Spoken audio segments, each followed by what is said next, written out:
Okay, so in our arsenal of integration, we now know U substitution. We have looked at how to do our inverse trig functions. We've done long division, so we can do natural log with things. Today's lesson is about integration by parts. And it's about taking the product rule and rearranging what happens when you take a derivative using product rule in order to integrate things that U substitution doesn't work for. So let's look back at product rule. Y'all are good with this by now, but let's look. Let's say we have f of x times g of x, okay? And if we take a derivative, the notation would look like d dx f of x g of x. Probably the book would have brackets here. And that would be first derivative of the second plus second derivative of the first. So product rule, really easy to do. Now, we know that if we integrate both sides, it will look like this. So it'll be integral, this whole thing. The integral could be split apart. So I can actually put an integral here. We can separate integrals. Those are the properties of derivatives and integrals that we learned before. So I'm going to go ahead and write it on each. And with the fundamental theorem of calculus, FTC, the integral of the derivative, these cancel each other out, and I'm left with f of x g of x here equals the integral of f of x g prime of x plus the integral of g of x f prime of x.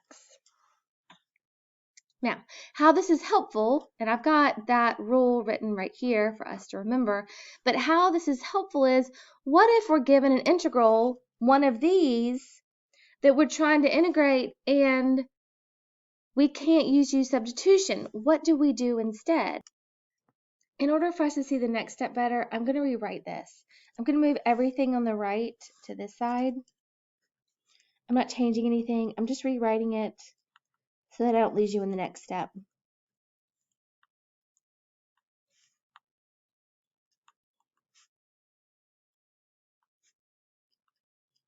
Okay, so all I did was swap sides here.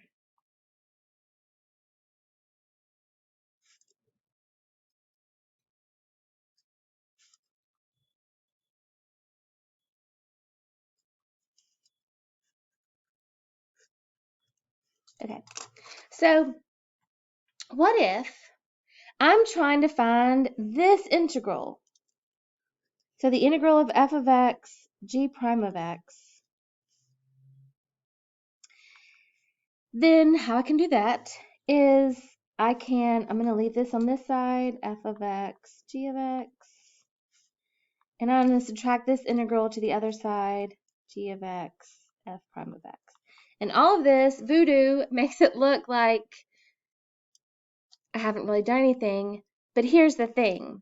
When you can't integrate, but you have things that are multiplied in an integral, if we use this idea that came from product rule, we can actually specify these two functions, choose one to be f of x and choose one to be g prime of x. And then the rest of this is very formulaic. It's going to be like y'all memorizing SOAP for difference of cubes. Okay, it's taking product rule, rewriting it, so we've rearranged this step,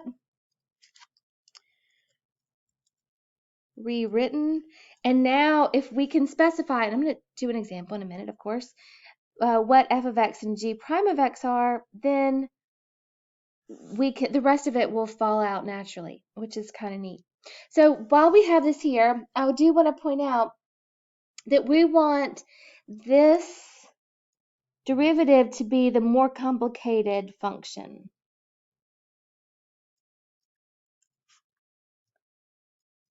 Because it's already the derivative there. So the more complicated function is going to be g prime of x. And so we want f of x to be what we're going to call the more simple, the one that has the most simple derivative.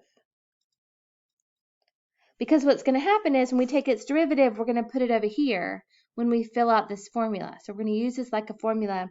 We want the more complicated function to be g prime of x. We want the one with the more simple derivative to go here, so that when we do this integral, we're still going to have to do an integral in this problem, but we want to make it as simple as possible. So I'm going to put a big box around this. This is our goal.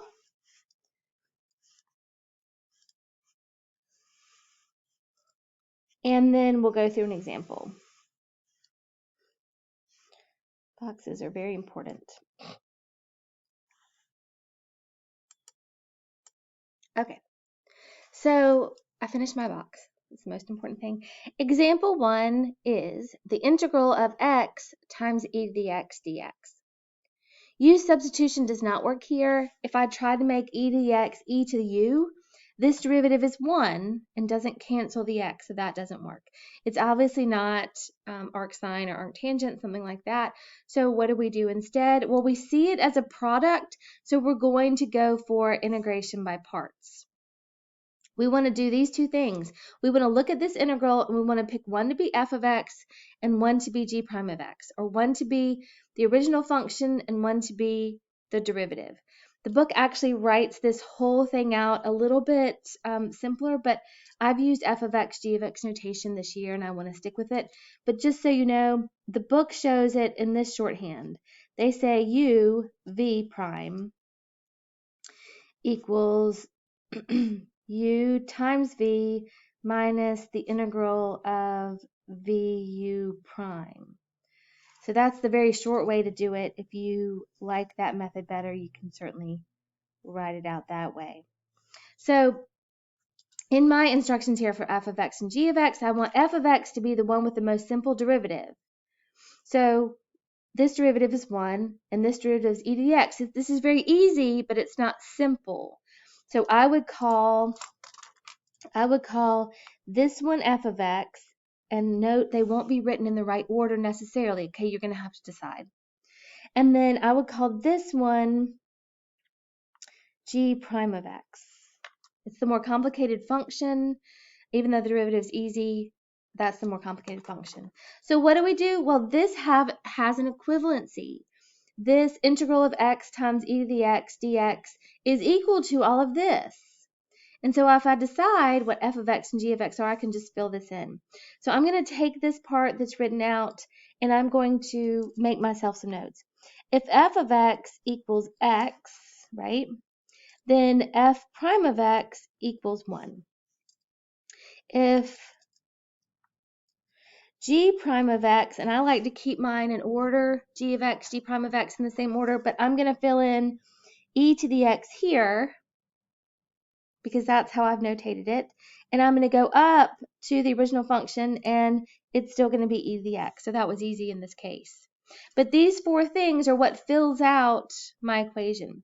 So example 1 is equal to f of x times g of x, that's x e to the x, subtract the integral of g to the x, that's e to the x, times f prime of x, which is 1 dx. And if I write the notation out with Leibniz notation with the dy dx, I would get this dx here to plug that in. Now this simplifies. This is equal to x e to the x minus the integral of e to the x dx. And that integral is itself, and we're done. That was it. What do we not want to do when we're doing indefinite integrals? Integrals that don't have limits of integration. We do want to make sure to put plus c. And we have taken one that didn't have u substitution. We couldn't do long division. There was nothing else we could do. We needed some other way to figure this out. And it's been figured out that integration by parts will undo product rule for us. So there we go. Let's do a second.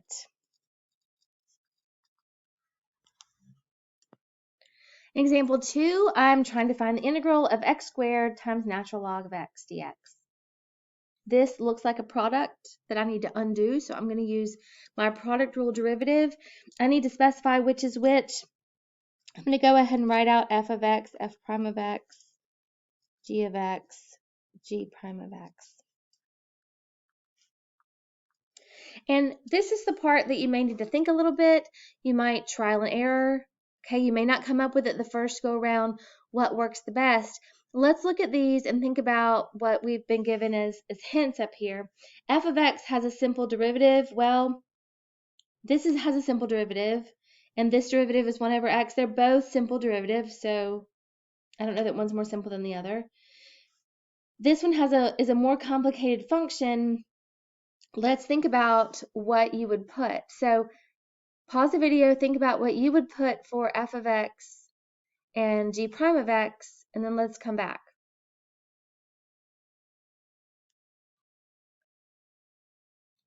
Okay, so if you've tried it, then you'll have a good idea of what works for you or not. I'm going to say that if we chose, so this is going to be simple derivative, this one's supposed to be more complicated.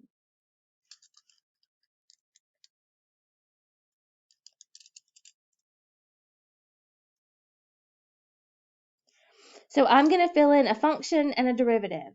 If I put x squared for the function, that derivative is easy. If I put it for the derivative, its antiderivative is easy. If I put natural log for the function, its derivative is 1 over x. That's easy. If I put it for the derivative and I have to take the antiderivative, that's much more difficult. So natural log of x, I wouldn't know off the top of my head, so I don't think natural log of x should go here. I think natural log of x should go here. Its derivative 1 over x. That leaves x squared to go in the g prime spot, and its antiderivative is x cubed over 3.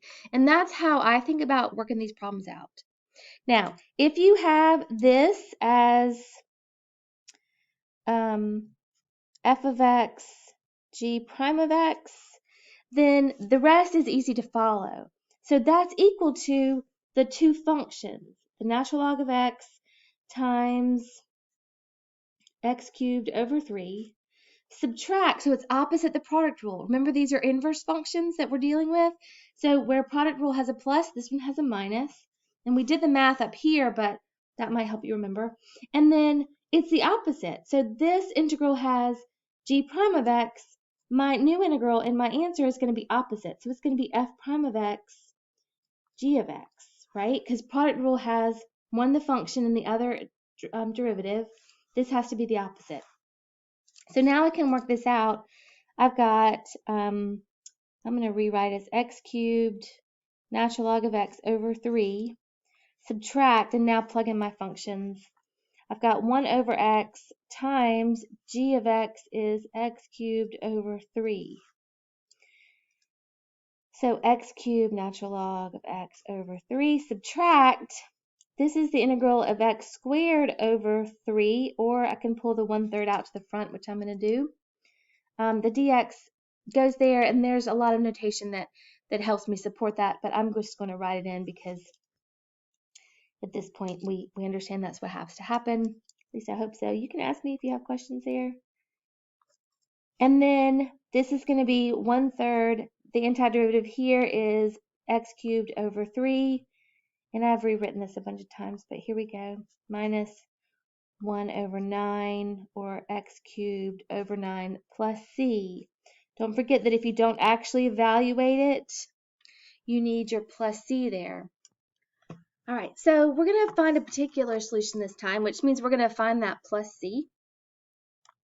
And in this equation, note that it has some differences. So this given equation, example 3, says dy dx equals x over 2y times sine of x. So it's kind of separate here, but it's times sine of x. And we're going to do something that we haven't really done because we have skipped around in our units. We're going to do what's called separation of variables. So we're going to put dy on this side and dx on this side. It'll look like if we multiply, right? So we're cross multiplying 2y dy and then x sine x dx. And that goes back to that last example when I said sort of push the I believe on the dx here. When it's written in this notation, it's easy to see how we get the dx over there. we're going to integrate both sides. This is all in one variable, so we can integrate this. Normally, we would say that this is y squared over 2 times 2. I'll write it out, 2 times y squared over 2. And I'm not going to put plus c because I only need one c in the problem. So this cancels, equals the integral here. This is where we need to have our integration by parts, because this is a product and the derivative of sine of x is cosine, which is not this, and the derivative of this x would be 1, which is not sine of x. So we need integration by parts here. This part, we're going to use integration by parts. So to make this simpler, I'm going to erase the 2, so I just have y squared equals. Makes my problem a little bit better. And then I'm going to start thinking about how to separate this into f of x and g of x. And you're welcome to adopt the UV notation. I've written it on the side there, so hopefully you can use that as an easy reference. It's the same notation. You have the two functions, and then you subtract, and then whichever is the derivative on the left is not a derivative on the right, and vice versa, because that's what product rule does. So either notation that you like, we could have written this as u and u prime, v and v prime, and that works as well. It's a lot less writing. It's just, you know, you do what you know. This is what I know. So I want to pick the simplest one with a derivative to be my f of x. So that means x is going to be f of x because its derivative is 1. That makes that so simple. G prime of x is going to be sine of x. So I'm filling in these two, and then I figure out the f prime and the g of x. I would take the derivative of negative cosine of x to get g prime of x. And that fell off the page. There you go. So sine of x, if that's what I'm trying to integrate, I would go back up to negative cosine. Its derivative, that works. So now I'm going to write this in my integration by parts. I'm going to write the two functions, which is negative x cosine of x when I multiply these two together. Subtract the integral of, so in the box is what I used in my original function. So the other two are what go in my integral. That's going to be negative cosine of x dx times 1, which is gone. So putting things in boxes, that actually helps me to fill out this equation here. Now I have y, oops, and I still have a plus c, right? Because I integrated to get here. Negative x cosine of x. These two minuses become a plus. Then I'm taking the integral of cosine of x.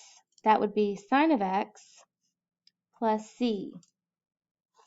And this is an antiderivative. So I have taken an antiderivative of this function. I have one of the solutions, but I don't know exactly where that lives in, in height range. So I need to figure out this plus c with this initial condition. Remember, given in this form, I have a point, and sometimes it helps us not put 0 for y. This is the input and this is the output, and I can write them this way. So now I'm going to plug everything in. I've got squared equals, if I plug in 0 for x here, this whole term will be 0, plus sine of 0 plus c. Sine of 0 is this point. This is 0. Sine is the y value. So I'm going to have 16 equals 0 plus 0 plus c. C equals 16. And now I can take the original equation, y squared equals negative x cosine of x. Oh, I'm pointing at the wrong one. Sorry. I'm going to point at this one. There we go. Negative x cosine of x plus sine of x plus 16. This is my particular solution. This is all the solutions. This is a particular solution that goes through this point. All right, so I'm going to close with the book has on page 466 a handy chart of who should be u or v prime. Refer to that if you get stuck. And here it is for reference if you want to see it in the video. So give the problems a try. Make your chart of values, whether it's u and v or f of x, g of x. Make your chart that has all 4 values so you can figure out what needs to be what. I do find that putting a box around what's given tells you what's left over to put in your problem when you're filling out this integral here to evaluate. You want this to be the easiest function you can make it, because this is the one that you now have to integrate. So originally you were going to integrate f of x g prime of x, and that was difficult. You're trying to turn it into something that you can either use substitution for, or that is just more simple to begin with, very straightforward like cosine, or something that has power rule. All right, give the homework a try. Let me know what questions you have.